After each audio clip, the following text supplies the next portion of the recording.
Alastair, we're on the cusp of another season, yet another season. How quickly has time gone for you? Well, I think it's my 18th media day, which you can't quite believe. You know, you turn up as the unknown, the young kid, kind of looking down at people like Ronnie Irani and Darren Gough doing the interviews, and I suppose very quickly you're the old one doing the interviews. So yeah, it's been an amazing 18 years, and we, as you always start in March or April, the media is full of optimism and hope for the new year, and you think you've got a good squad to challenge well, and you know, I think we do have.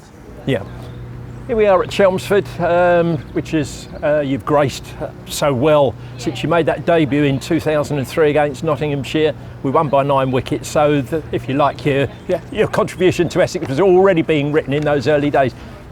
Do you remember that game? I do remember that game. You know, you remember your debut, I think, probably as much as any other game you play, and just to get off the mark, I think I caught one at short leg. I caught Darren Bicknell at short leg. I never fielded a short leg in my life off a seamer, and somehow stuck, and I was worried I was going to have a job for life there. But yeah, look, it is home, isn't it? It's the home of my cricket, really. And obviously I was away for a bit with England, but to come back here the last few years of my career it's been a real privilege. Obviously, with the pandemic, it's been a bit of a shame the last year or so we haven't had the crowds, but let's hope we can kind of get back to some kind of normality and the crowds can come back in and we can play some good cricket. I know you feel genuinely so very passionate about Essex, don't you? You've always said you owe them a hell of a lot for giving you the chance in the first place. So the success of the last few years must have absolutely delighted you. I mean, you weren't part of the initial one, although we'll move on to your role in their most recent successes. But from a distance, you must have absolutely been revelling and relishing that success. Yeah, I feel as though I played my part in 2017, the first 5 or 6 games, but obviously not the same reward I suppose in 2019 when I played every game. You know, when I left playing for England, I was speaking to Chris Silverwood, who obviously played such a big part, and I said I'd just love to win one trophy, one county championship where I played the whole season. So to do that was really satisfying. And obviously last year was very different, and to play in the first Lord's final, in the domestic Lord's final, was very special. Yes, there were no crowds, and to come up, you know, to do enough to trophy is why you play. You want to make your memories, make experiences special, and special is by winning games of cricket. And so to be part of that the last couple of years, it has been brilliant, and other people should take a lot of credit for that, and hopefully we can continue that success this year. Have those 2 successes given you the motivation and drive, made it easier perhaps for you to decide, yeah, I'll have another year? Why give up when I can be such an integral part of the team? Yeah, well, I signed for 3 years when I stopped, so this is stopped for England, so this is the 3rd year of it, and yeah, that was, you know, I made it very clear to Mags that I'll try and do the 3 years and try and add something to the side. So we're coming to the 3rd one, and I say hopefully we can build on. Hopefully we can. You never know how the season goes, and you know we could have a bad year, but I don't feel as that. I think we've got the quality in the squad. If we, you know, hit the standards and we don't get complacent, then I think we've got a good chance of being there or thereabouts, and you know when it matters in September. Looking back on your career, right from the start, so many good things were said about you, written about you. It must have been quite difficult as a youngster, 14, 15-year-old, to see that. You know, you couldn't have avoided it, but that was something you had to, if you like, aspire to. So that set the standard. You obviously had the talent, so that was, you know, that wasn't the issue. But there's still pressure on you, isn't there? Then pressure when you moved got into the first team to hold your place down. Then the England, first as a player and then as captain.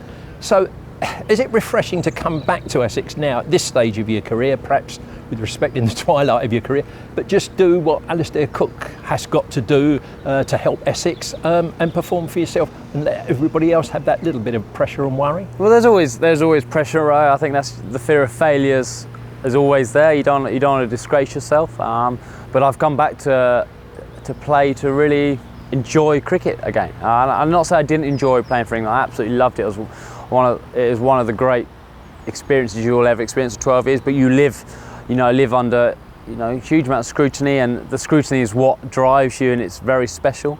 But you very quickly can lose sight of why you started playing the game, and I think coming back here, when you strip all that away, I come back here to enjoy playing for Essex, enjoy playing cricket, and play with some people who I really enjoy playing cricket without really I suppose the spotlight will always be there without the scrutiny and the pressure which goes with playing for England, and I suppose that does take it out of you, and I certainly experienced that towards the end. But no, I look back playing from England with very fond memories, as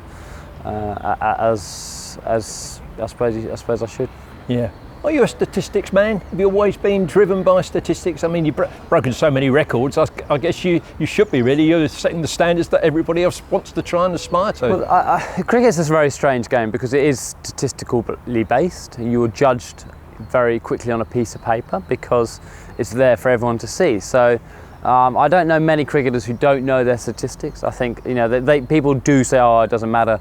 But deep down everyone knows because it gives you a bit of a snapshot on of your thing. But I think as you grow older and you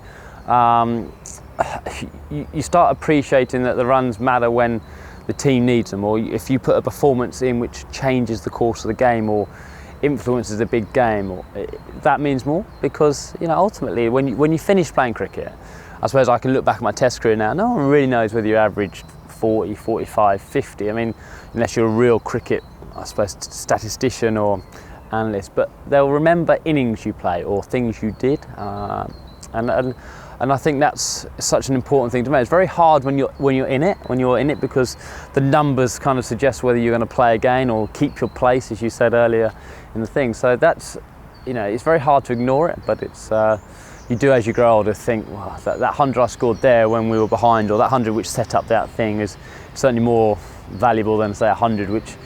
They're all important, you know what I mean, has little impact on the result. So when you're sitting perhaps during the winter months now and not touring and just sitting there, and what sort of innings come back or linger in your mind?